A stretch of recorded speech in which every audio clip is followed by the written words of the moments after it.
ఇప్పుడు జరిగేటటువంటి పనులను మళ్ళా క్యాన్సిల్ చేస్తే మళ్ళా మొత్తం చేయాలి అని చెప్పి మళ్ళా రీటెండర్ చేయాలని చెప్తే దాంతోని ఇంకొక 2 పంటలకు పాలమూరు ప్రజలకు పాలమూరు రైతులకు నీళ్లు రావడం ఆగిపోతుంది.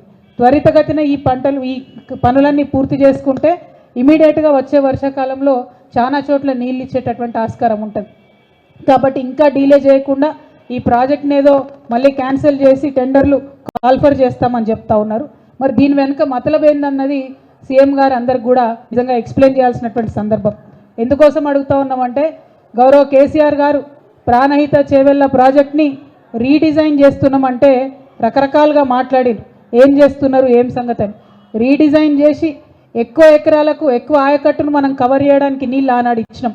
మరి ఇవాళ మేము పేపర్లలో చదువుతున్నది నిజమే అయితే పాలమూరు రంగారెడ్డి ఇప్పుడున్నటువంటి పనులను మీరు రద్దు చేసే మాట నిజమే అయితే మరి ఎందుకోసం చేస్తున్నారన్న విషయాన్ని కూడా ప్రజల ముందు చెప్పాలి.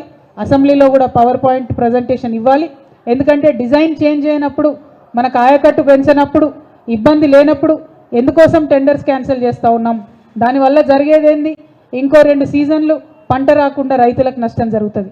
దీని బదులు దృష్టి పెట్టి ఢిల్లీలో మిగతా రావాల్సినటువంటి అనుమతులు తెచ్చుకొని అట్లానే నేషనల్ ప్రాజెక్ట్ హోదాని పాలమూరు రంగారెడ్డికి తెచ్చుకున్నట్టయితే బాగుంటుంది.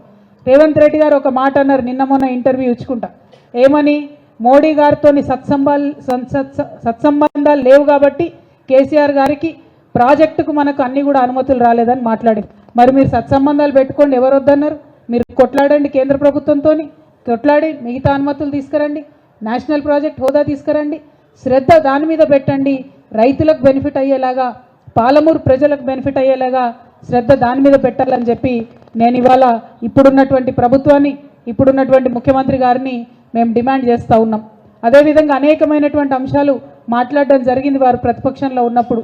ఈ పర్టికులర్ ప్రాజెక్టుకి సంబంధించి ఎన్ని అడ్డంకులు సృష్టించాలనో అన్ని అడ్డంకులు సృష్టించినా వాటిని అన్నిటినీ క్లియర్ చేసుకుంటూ ఇవాళ మొత్తంగా 90% పనులు కూడా పూర్తి చేసుకోవడం జరిగింది. ఇంకొక 10% పనులు పూర్తి చేయడం మీద ఈ ప్రభుత్వం శ్రద్ధ